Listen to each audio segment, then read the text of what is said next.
Now that we've introduced the concept of the surface integral over a vector field, let's actually evaluate one. We're going to evaluate the surface integral over the surface S of f dot ds, also known as the surface integral over the surface S of f dot n ds, where f is going to be the vector field xyz, and S is the helicoid. R of u and v is equal to u cosine v, u sine v, and v, where u goes from 0 to 1. V goes from 0 to pi, and we're going to give this thing an upward orientation. Now, with all of those things in mind, first thing I wanted to address was the helicoid. You'll notice that the first two coordinates, or first two components of our surface, look as though they are x and y, just simply converted into polar coordinates. However, this one indicates a z value that would be equal to theta, which means that as theta increases, z is going to be increasing as well. So as this thing finds its way rotating, it is going to be going up in a z direction as well. Sorry, that wasn't on camera. So as this thing rotates, it's going to be moving in an upward direction. Now, we refer to this as a helicoid because earlier in the semester we had something referred to as a helix, which is where two of the variables are rotating and the third variable is increasing in one given direction. So very similar to what we had here, this one just happens to be a surface, whereas a helix is simply a curve. Now we've already had the helicoid parameterized for us, so that is convenient.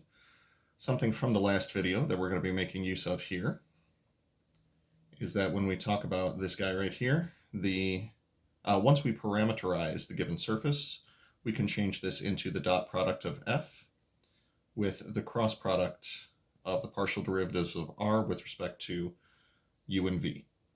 Now with that in mind, we already have our bounds on u and v, so it's simply a matter of taking a couple of partial derivatives and then seeing if we can piece this whole thing together. The partial derivative of r with respect to u is going to be the cosine of v, the sine of v, and 0. Partial derivative of r with respect to v, again coming from up here, this will be at negative u times the sine of v, positive u times the cosine of v, and partial derivative of v with respect to v will be 1. So when we're setting up what our integrand is going to be, which again is going to be the dot product of f with the cross product of these two partial derivatives, I mentioned in the last video it doesn't matter whether you decide to parameterize f before or after this determinant. So we're going to go ahead and save it for after. So first row will be z, then y, then x. Second row will be partial derivative with respect to u, so cosine of v, sine of v, and 0. And the last row, negative u cosine v, negative u sine v, excuse me, we'll fix that in the next line, and a 1.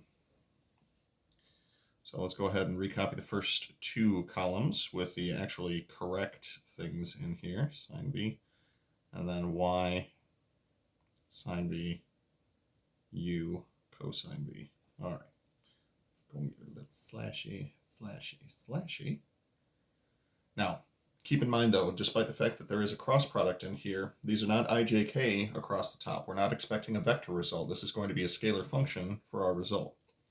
So we're going to have z times sine of v times 1, z times sine of v times 1, plus 0 for the next one, and then for the one after that, x times u times the cosine squared of v. So that's convenient. And we'll do a little slashy, slashy, slashy going in the upward direction.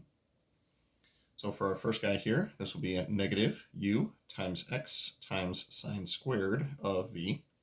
For the next little slashy, going to have ourselves a 0. And for the next one after that, that looks like it's going to be y times the cosine of v. So looking pretty good so far. Now let's see if we can do anything with this. So this is z times the sine of v, and plus x times u times the cosine squared of v. I feel like that's going to partner really well with this first guy that we got here. So minus and negative, that'll be plus u times x times the sine squared of v. and then we'll have a minus y times the cosine of v down at the end. All right, let's see if we can keep simplifying this using some identities and substitutions. So first off, if we factor out a u times x, we're going to wind up with a Pythagorean identity, which is super convenient. So it looks like we are going to wind up with z times the sine of v plus x times u minus y times the cosine of v. Now with all of those things in mind, we've simplified this basically as much as we can. So the next thing for us to do would be to actually plug in substitutions for x, y, and z. We want our final result for the integrand to be in terms of just the two parameters, u and v. Now the interpretation that we can get from our parametric surface up here is that x is going to be equal to u times the cosine of v, y is going to be equal to u times the sine of v, and z is going to be equal to v. Those are the three substitutions that I'm going to make down here. So instead of z, we'll see v. So v times the sine of v plus x is u cosine v. So u cosine v times u minus y is u times the sine of v, u sine of v times the cosine of v. So continuing to clean this up just a little bit, this will be v times the sine of v, that's looking like parts, plus u squared times the cosine of v, minus u times the sine of v times the cosine of v. Cool. So with that in mind, we are officially ready to go ahead and set up our double integral that we got from this surface integral. There we go. So surface integral over the surface S of f dot n ds turned into the double integral over the region D of f dot our cross product of partial derivatives dA. All right, so I'm going to set this up as an iterated integral. The bounds on u were from 0 to 1, and the bounds on v were from 0 to pi. That was given on the last page. Our integrand is going to be v times the sine of v plus u squared cosine of v minus u sine of v cosine of v. I think what I'd like to do first is complete our integral with respect to u, and then we'll worry about how we do our integral with respect to v. So integrating with respect to u first, Fubini's shortcut is not a valid option here, so we're not going to worry about it. This will be integral of a constant will be u times the constant plus 1/3 u cubed times the cosine of v minus 1/2 u squared times the sine of v times the cosine of v. So everything here was power rule, meaning that when I plug in my upper bound of u, that'll just give me a 1, and the lower bound of 0, everything will zero out.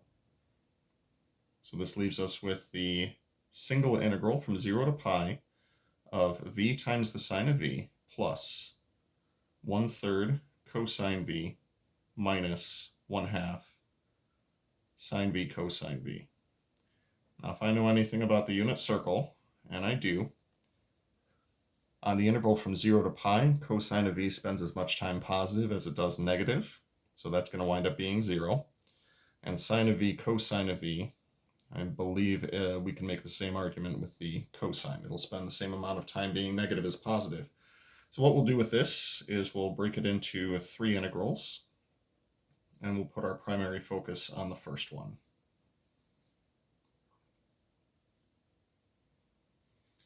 Actually, I suppose we could just go ahead and evaluate the other portion using appropriate identities and techniques.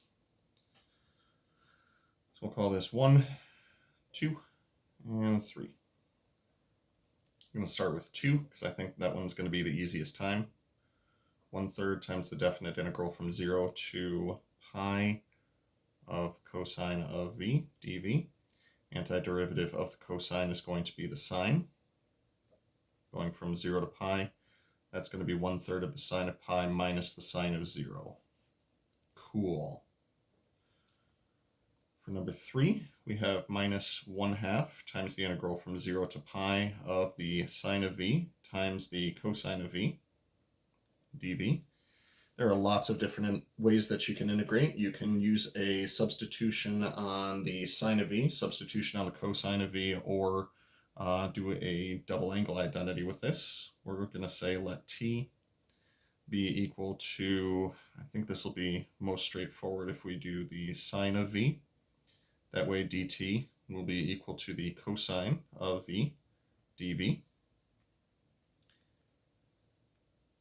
Turning the integrand into t dt and the bounds from 0 to 0. I like when the bounds turn into 0 to 0. Good stuff. Now, here's going to be the super confusing part. Super confusing part comes from the definite integral from 0 to pi of v times the sine of v dv. The reason that this is confusing is because we would normally use integration by parts for this, where we refer to these parts as, well, u and v. So unfortunately, we can't really do that, unless, of course, we make a substitution of some sort. So what I'm going to do for the sake of our eyes and our brain holes, I'm just going to change all of these into x's so that we can do a traditional parts here.